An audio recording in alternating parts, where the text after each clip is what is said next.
The year is 212 BCE. The city is Syracuse. Roman soldiers are pouring through the streets, swords drawn, and in the middle of the slaughter, an old man is kneeling in the dust, calmly drawing circles in the sand. A soldier stops over him and raises his blade, and legend says the old man doesn't even look up. His last words are, "Do not disturb my circles." That man was Archimedes, the greatest mind of the ancient world, and the circles he was drawing were not a distraction from the war. They were a trap he had spent years building to catch a single number, a number that hides inside every circle that has ever existed, and every circle that ever will. He got closer to catching it than any human before him, and he still failed, and so would everyone who came after him, the Chinese, the Indians, Newton, the great machines of the 20th century. For the next 2,000 years, right up until tonight, no one would ever fully catch it. That number is pi. And today, we're going to see exactly how it slips through our fingers, why it can never be caught, and why the universe seems to have quietly written it into almost everything. Here's the first thing they get wrong in school. They tell you pi is about circles. 3.14. The number you multiply to find the area of a pizza. And that's true.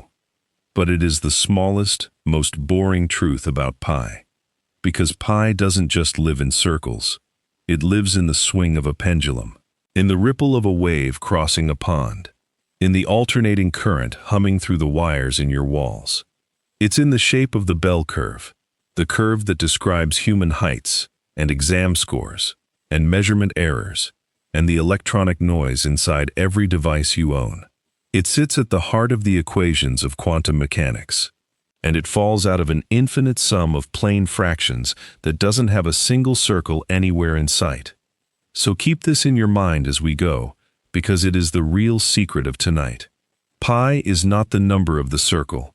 Pi is the number of anything that turns, cycles, repeats, or waves.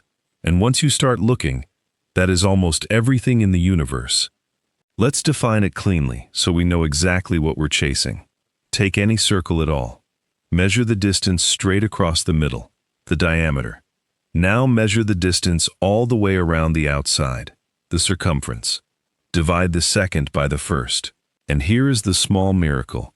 No matter how enormous or how tiny the circle, no matter where in the universe you draw it, you always land on the exact same number. Pi. Simple. Except for one brutal problem that stopped humanity cold for centuries. How do you actually measure the distance around a circle? A ruler is straight. A circle is curved. You cannot lay a straight tool along a bending edge and read off a perfect answer. The very instant you try to measure a curve using straight lines, you are already wrong. For most of human history, this was a wall. We could find the area of a square, the volume of a pyramid, the angle between two stars. But the exact ratio hiding inside the circle, the most basic shape there is, stayed just out of reach, unmeasurable, until a man in Syracuse stopped trying to measure the curve and started trying to trap it. Archimedes had an idea that was 3 centuries ahead of everyone else alive. He said, "If I cannot measure the curve directly, I will squeeze it between 2 things I can measure perfectly. Straight lines. Watch how it works." He draws a hexagon inside the circle, 6 straight sides, each corner just touching the edge. He can calculate the length around that hexagon exactly. It's a little too small. It cuts the corners. So it gives him a number that pi must be bigger than. Then he draws a second hexagon outside the circle, wrapping around it. That one's a little too big.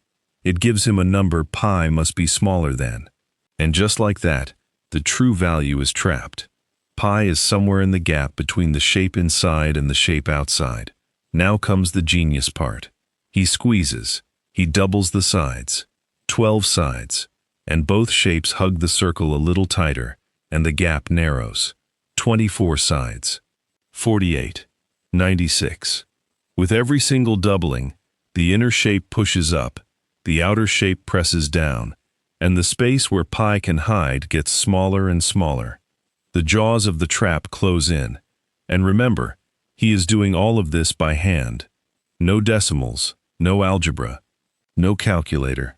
Just fractions, geometry, and a stubbornness that is almost frightening. By the time he reached that 96-sided shape, Archimedes had pinned pi down between 3 and 1071 and 3 and 1/7. In our modern numbers, between 3.1408 and 3.1429. He had captured the first 2 digits of pi over 2,000 years ago with a stick and a patch of sand. But here is the beautiful, haunting part, the detail that tells you what pi really is. The polygon never actually becomes the circle. You can keep doubling the sides forever. 1,000, 1,000,000, 1,000,000,000. The shape gets unimaginably, impossibly close to the circle. But there is always an infinitely thin sliver of a gap left over.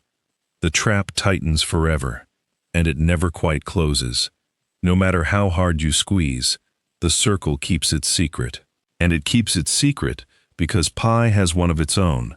It never ends, and it never repeats. Write it out. 3.14159,265, and the digits just keep marching, on and on, with no final digit, no repeating block, no hidden pattern, forever. We have a name for a number like this. We call it irrational. It can never be written as a clean fraction of 2 whole numbers. In 1761, Johann Lambert finally proved this beyond any doubt. So the messiness was never our fault. We weren't measuring badly. The endlessness is built into the number itself. And then it gets stranger. In 1882, Ferdinand von Lindemann proved that pi is not merely irrational, but transcendental. It can never be the answer to any ordinary algebra equation, no matter how clever. And that single proof quietly killed a dream that had haunted mathematicians for 2,000 years. The ancient challenge of squaring the circle. Building a perfect square with the exact same area as a circle, using nothing but a compass and a straight edge. Generations had tried and failed. Lindemann proved it isn't just hard, it is impossible. Forever. And the reason is buried deep in those endless, patternless digits of pi. So humanity did what humanity always does when faced with an impossible number. We became obsessed. We chased it anyway. In 5th century China, the astronomer Chongzhi pushed pi to 7 correct decimal places and found the astonishingly good fraction 355/113. His record for accuracy would stand, unbroken, for almost 900 years. In 14th century India, Madhava of Sangamagrama did something revolutionary. He realized you didn't need shapes at all. You could reach pi with an infinite sum. Add a fraction, subtract the next, add the next, subtract the next, forever, and the running total would drift, step by step, straight toward pi. No polygons, just numbers, walking to infinity. Then came the human cost of the obsession. In the 1500s, a German named Ludolf van Seulen spent most of his adult life, decades, computing pi by hand to 35 decimal places. He was so proud of it that he had those digits carved onto his tombstone. Centuries later, an Englishman named William Shanks calculated 707 digits by hand over many years, and only after his death did anyone discover he had made an error at digit 528. Every digit after it was wrong. A lifetime of work, quietly undone by a single slip. And then the machines arrived. By the 20th century, computers were finding thousands of digits, then millions, then billions.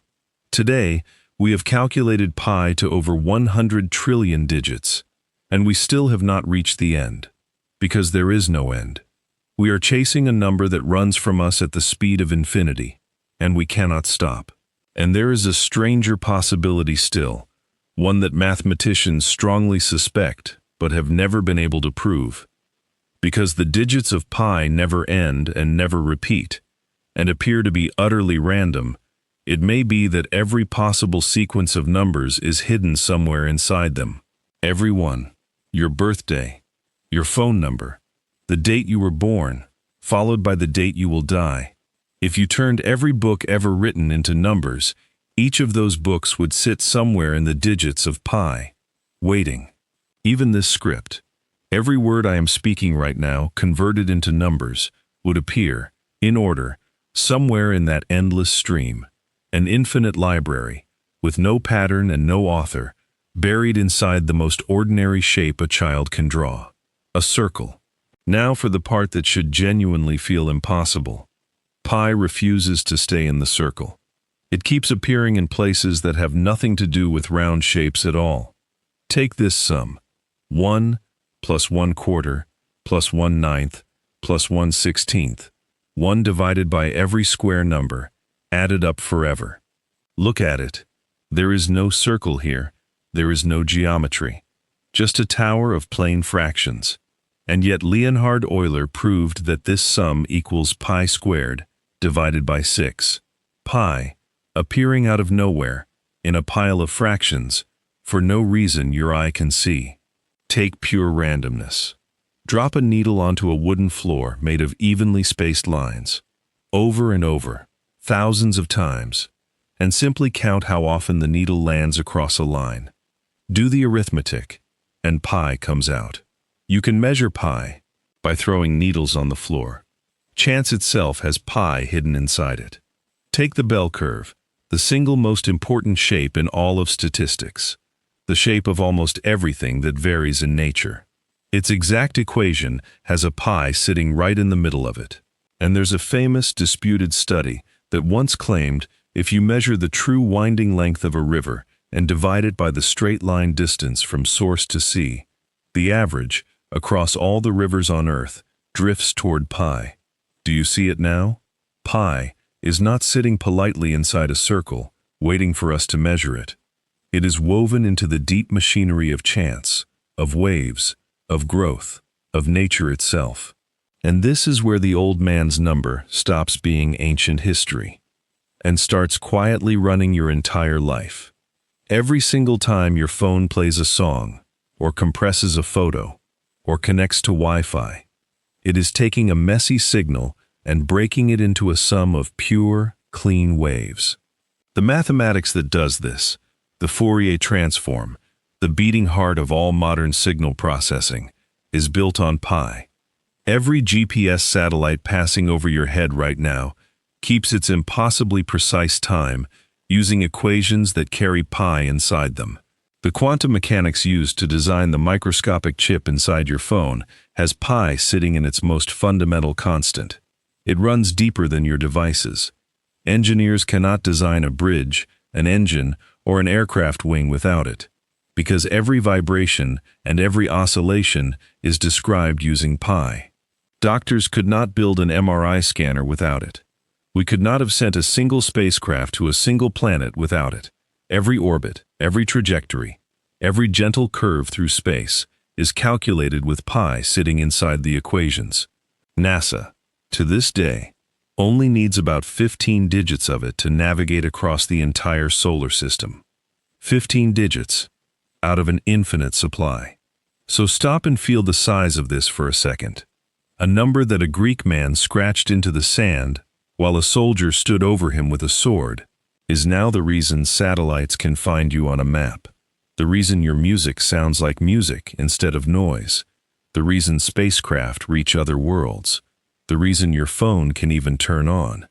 2,200 years apart, the exact same number, doing the exact same job it always did, describing anything in the universe that turns, cycles, or waves. So, can we ever truly catch pi? No, we never will. And that may be the most beautiful thing about it. Pi is a finite idea, the simplest ratio in the world, the one you can trace with a loop of string, wrapped around an infinite reality, a chain of digits that never ends and never repeats. It is the infinite, hiding inside the finite, a perfect closed circle, standing guard over a number that will never, ever close.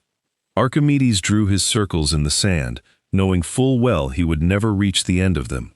He got closer than anyone before him, and then he handed the chase to the next generation, who handed it to the next, and the next, all the way down to the machines grinding out trillions of digits somewhere in the world tonight. That is what pi teaches us in the end. Some truths you can circle forever, and never quite close. If you're still here with me, it means you feel it too. The strange, quiet beauty of a number that has outlasted empires and will outlast us. Every single frame of this was animated by hand, in code, one line at a time. Your support is the only thing that keeps this engine running. So resonate with the algorithm, and I will see you in the next dimension.